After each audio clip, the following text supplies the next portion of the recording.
Hey beauties, good morning to you.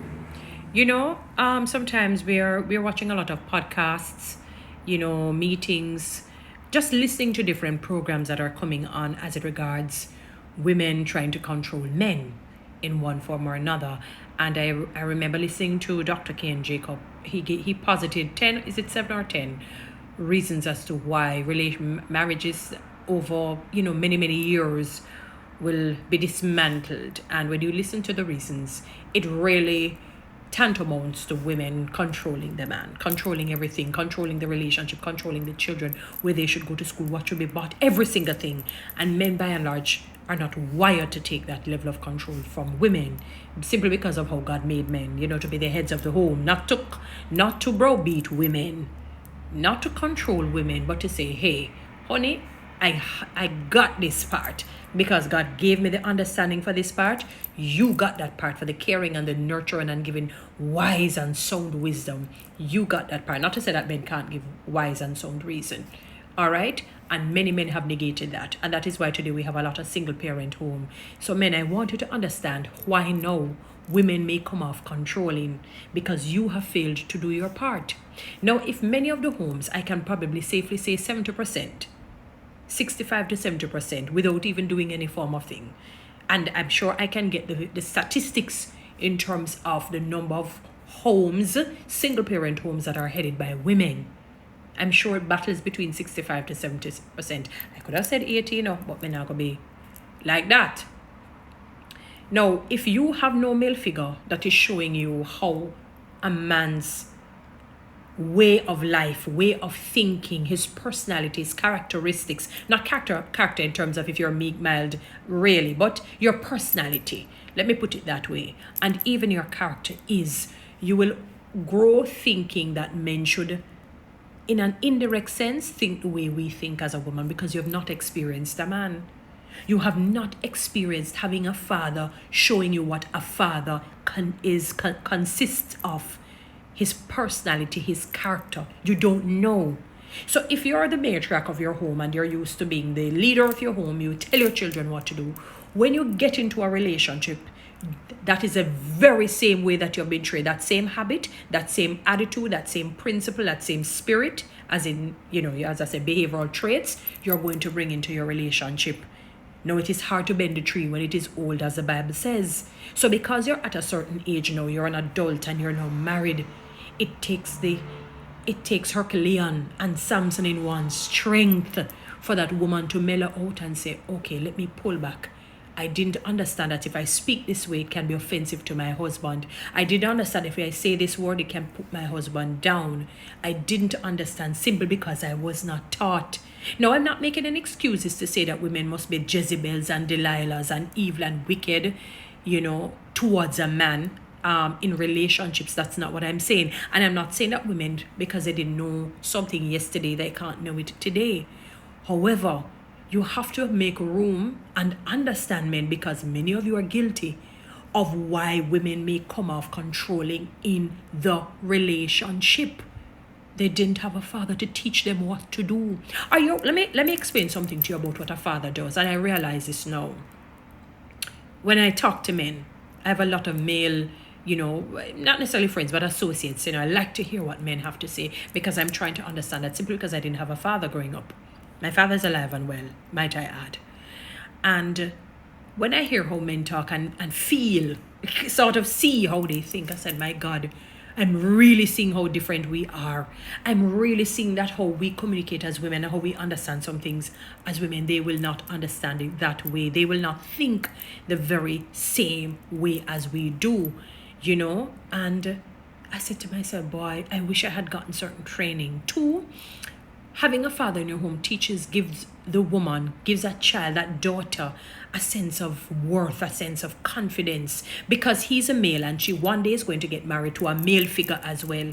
He's able to teach her that, look here, darling, you're going to have vagabonds, but you're going to also have diamonds. I want you to know the characteristics of the diamonds and the vagabonds, because sometimes by just looking on, you may think you're seeing a diamond, but you're really seeing a vagabond. Sometimes you may think that you're seeing a vagabond, but you're really seeing a diamond in the rut. These are the things. So he builds that confidence. I don't know. There's something about men building a confidence in women. I don't know if it's a power in the voice, although some voices for males are squeaky. I don't know if it's how God made you innately. I can't tell you. So that spirit, that automatic leadership thing comes on the female. And now she builds her self-worth. Her self-esteem is strengthened and made better every day. And she said, okay, I'm of worth. I don't need to get validation from a man to say a man love. Look at how my father loves me. I know what it feels like to have a male figure love me. Now I'm going to go out and when I say seek, not chase a man. When I say seek, meaning when it's time for me now to date and get married and settle down and all of that, I will ensure that when I sift all the weevils, or what I call them, the weevils or whatever their name, are sifted out, and I get the proper grain, the right nutrients, the right kind of a man.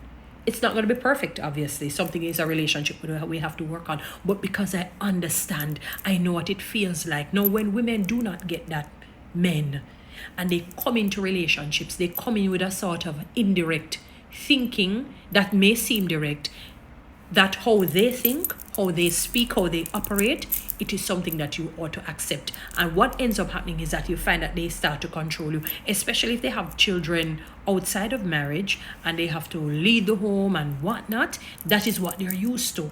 So it's going to take a lot of strength now for them to recalibrate, to change your thinking and say, oh my God, I now have to kind of submit to my husband. And when I say submit, I never said subdue and be dowdy and crouch down. Oh, I'm afraid of the man, I'm afraid of the man. No.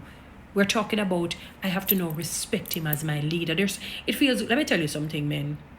I don't care how strong you see that woman. You say you're a decent man and a good man and you mean her well, and she feels that and she senses that through her 5 senses. Let me tell you, man, she has no problem submitting and saying, go ahead, you lead the way and I will follow you. As long as it is a way that is right, that is godly, principled, good standards, she will. Not care how tough I can tell you that, man. Because it's just as how God made masculine to be attracted to feminine and feminine to be attracted to masculine. Even in those quirky relationships, and when I say quirky, things that are outside of the will of God, you will find one is masculine, one is feminine. You still find that because of how masculinity is naturally attracted to femininity. Naturally. That's how God made it. It's the same. There are certain inequalities, personally speaking, and how you're taught as well. Socialization is definitely a big part, and your environment, what your senses are exposed to, especially if you have all your senses together, and it's done on a repeated basis. It's repeated. It becomes a part of you. It shapes you. It forms you. You can read Jean Piaget's basically stages of learning and growing and becoming who you're becoming, and Vygotsky. Read it. When a woman doesn't have a man in her life, she doesn't know she really doesn't know the man. She doesn't know they're thinking. So seeing them on a TV, having a friend where you talk to 1 and 2 times, it's not the same as living with a man, as living with a father. And many of you fathers have deprived women of that. And what has happened is that cycle of breakdown has passed on to their relationships and unfortunately ended in divorce. I'm not really trying to blame you, but I want you to understand the ramifications, because they didn't understand how to treat the man, because you didn't teach them. They didn't get it from anybody. They didn't get it. Sometimes if a step parent comes into play, unfortunately sometimes they're abused, whether sexually, verbally, physically, and so on. So they don't know. They do not know. I want you to get that, men. They don't know. And you get frustrated because you say, my God, I love this woman, but she's too controlling. I love this lady, but she's this, she's that. Not thinking, oh my God, she really wasn't taught. You didn't have the patience enough to wait and say, all right, honey, let us try and seek counseling to see how best we can work, and work on you too. Because many of you some of you probably didn't have mothers to teach you that affectionate love, that caring side, and you're coarse, you're rough. And that is why the book of Peter, God says, take your time with women so that your prayers are not hindered. Take your time, be gentle, be sweet. So about, I think it's just women being controlling and what you call manipulative. Some of you men are narcissistic because you were not taught. You remember, you are the ones that God says, love your wives as Christ loved the church. Women were not cautioned or admonished to do such. So if you see them at control, they don't know. They don't know. Many of them. So We can fix it though. Guys, follow me on TikTok, subscribe to my YouTube channel, share this message.